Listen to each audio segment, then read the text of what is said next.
Marshall University. Man, it's your boy Dro the Gooder coming at you guys. I know I've been absent. Trust me, I have been absent from the channel, but I've been paying attention to everything that's going on, and I'm super proud of the club making moves. Sanyehi, Emery, that whole team, the Cronkies actually responded.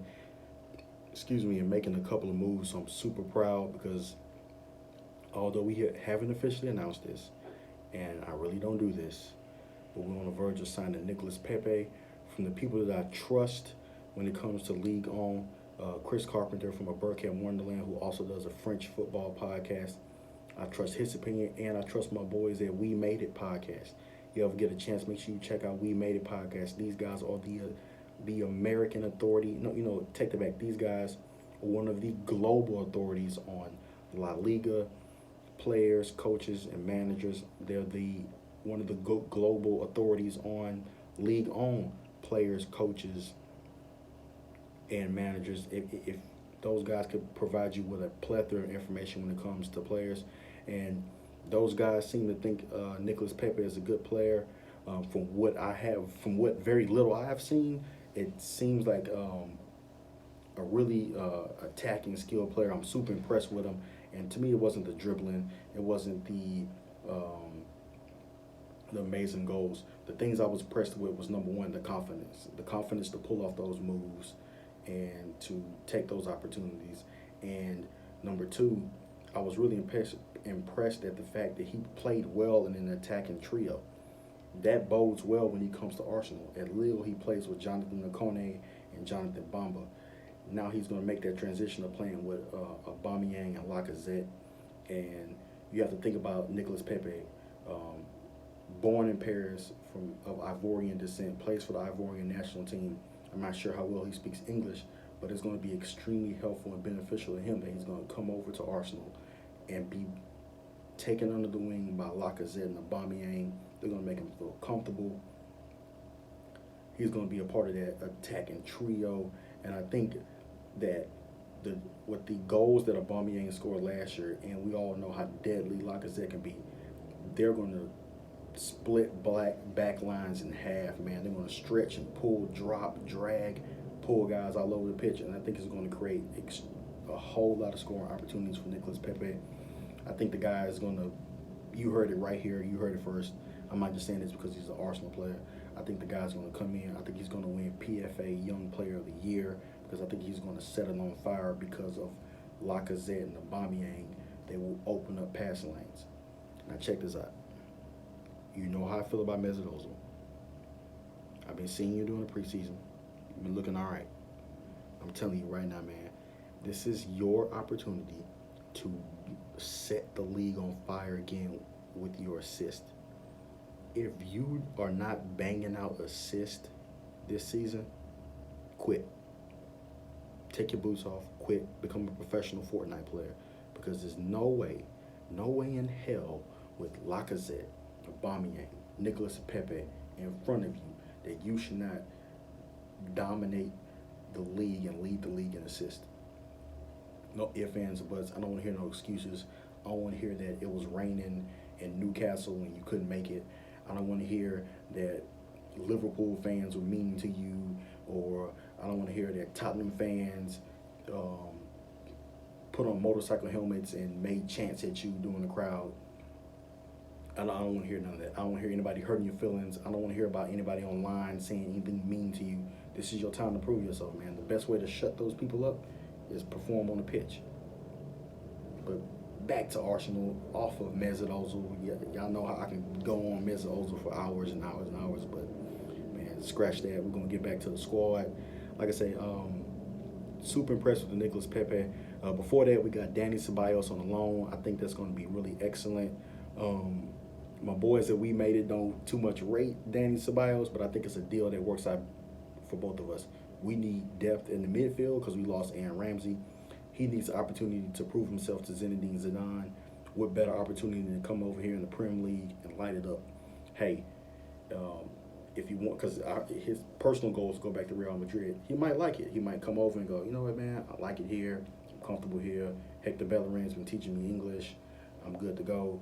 Or he could be like, nah, not my thing. My dream is to play for Madrid. Go back. Zinedine Zidane has seen my skills, and he loves me.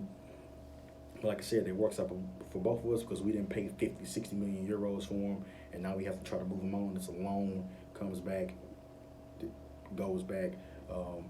I know Florentino made sure he didn't insert an obligation or option to buy clause in that because he personally wants the guy back at the Bernabeu, so he's more than welcome to. Our second move was the William Saliba move. Tall, physical, excellent, skilled, athletic center back. Still needs some fine tuning. He'll get that while playing in League On. It's a physical league. It's a very demanding league. It's a league that produces really good attacking players. I don't care what anybody says about League On. I hear people keep saying, "Oh, League On isn't good." League On has produced some of the best players known around the world. Thierry Henry, Didier Drogba, all of our great French players that doing the Invincible here, all those guys came from League On. So I don't hear anybody shit on League On. The guy's going to go over there, develop, come back stronger. And the thing I like about it is that the guy is a Arsenal supporter. He's an Arsenal fan. That just shows you how much clout we have around the world. That just shows you how much clout we have in France. So we're probably the biggest English club in France. And that kid, just remember being an Arsenal supporter from him when he was a little tiny kid, and it just stuck with him to the point where he turned down Spurs over us. Fuck you, Spurs. But back to a whole other thing. I normally don't do rumors because rumors irritate me. Like I said, they come from bad sources. They either come from player agents trying to make noise or news, or they come from news reporters trying to make noise or news. That's like I was listening to a Transfer Talk podcast, and they were saying that even though we signed Nicolas Pepe, that we would still be in for Wilfried Zaha. How, when, where? Where is he going to play? Where do we have the money? Where's the money coming from? They didn't want to work with whatever deal we had structured out first, which makes you think they're going to work with whatever deal, whatever money we have now after Nicolas Pepe signing. And these people are supposed to be accredited journalists that go on TV and spread information. That's why I hate transfer speculation. But we have been linked with a couple of center backs. We've been linked with a Rugani long move. I like it. Tall, physical center back. He's a really good decision maker. He knows when to clear the ball and how to clear the ball. And the thing I like about him, he's a stay-home defender. If you think about one of our biggest issues this past season is the fact that we have Socrates and we have Mustafi. Both of those guys are aggressive center backs that prefer to step out and cut off passing lanes. And a lot of times that leaves gaps in behind. That's why you see the rash challenges. That's why you always see him out of position. That's not going to happen with Rugani. He's going to be in his position at all times, making smart decisions. Again, like the Ceballos move, it's a player trying to prove himself to his club, and if he wants to prove himself to his club and Sarri sees fit, he'll bring him back. If not, maybe he'll like it in London. Maybe we can purchase him. I like the guy. Serie A is one of the leagues I follow. I know it's pretty cliche, but you get a solid Italian defender, and he's going to be smart. He's going to be intelligent. He's going to work his socks off. And you got to think about the player. He's played under Giorgio Chiellini. Despite what you think about Chiellini's been a starter. He's been no ifs, ands, or buts. No matter if they brought in Barzagli, when they brought back Bonucci, when they had Benatia, they still haven't been able to knock Chiellini off his spot. And that's probably one of the reasons why Rugani wants to move. The latest center back rumor I keep hearing is that we were linked with Samuel Umtiti. Please know that the guy had a serious knee injury. I know some players come back from injury and perform well, but you also know our history with injury, i.e. Rob Holding last year that completely threw off in our entire season. I'm not going through that again, especially spending very little money that we don't have on an injured player. No, I'm not with it at all. Me personally, I would take that money, whatever we have left. I will try to go out and get Nicholas Stark, center back, Hertha Berlin. I can't believe that people aren't talking about this guy. Transfer market has him listed for 20 million euros. I'm pretty sure he might be worth a little more. Tall, physical, excellent with the ball at his feet. The thing I also like about him, he's an excellent communicator and he's a leader, something that is missing from our back line. If you go back and watch every single game from last year, if it was Socrates and Mustafi, there was no communication. There was two guys looking at the ball, screaming ball, and taking off running after it like a Labrador chasing a tennis ball at a dog park. So Nicholas Stark would be an excellent addition to the squad. But like I say, I hate doing transfer rumors because you set something up in your mind, then it doesn't work out that way. And I'll be honest with you, I don't think we're going to buy a center back this year. I think we're going to loan a center back for squad depth, because I think the eventual plan for this season is to play Rob Holding and Socrates as your number one starting pair. So I don't think we're going to buy a center back. I think we're going to spend money on a center back either during the winter like Liverpool did, or we're going to make our big center back move like City did a couple years ago with Laporte during the summer. And I really think that we are in for one of the Leipzig center backs. I think that's going to happen either during the winter or it's going to happen next summer.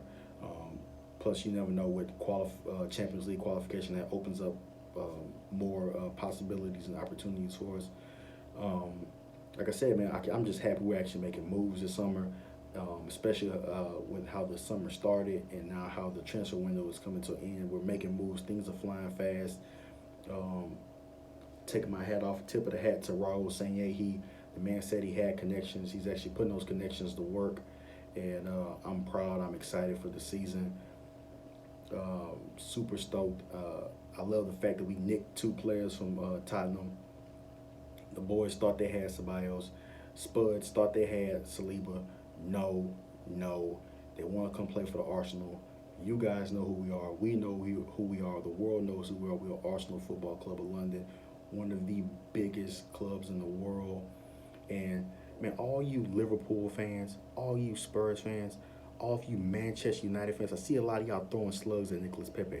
When 3-4 months ago, he was the hottest prospect in Europe, and he was going to sign for you guys because you're a big club, or he was going to sign for Spurs because they play Champions League football.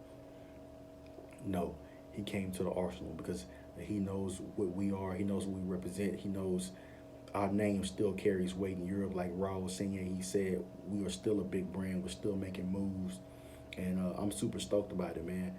I promise to come back to you guys with more match reviews, Arsenal matches when available, and I'm going to try something new this season. Every Friday, I'm going to try to bring you guys either a Serie A match review or a Bundesliga match review, because those are the other two leagues I watch. I might even give you guys a Liga MX review for anybody who doesn't watch the league. I'll try to highlight one of the teams that are doing well. One of the teams I particularly follow in Liga MX is Monterrey. That's a team that I pay close attention to. Club America and Tigres, pretty much they're the top three teams. And if they're playing, and I'm not doing anything, I'm not with my helping my wife with her business, or I'm not with my kids. That's pretty much what I'm doing. But like I said, I'm super excited about the season. I'm looking forward to bringing you guys more content.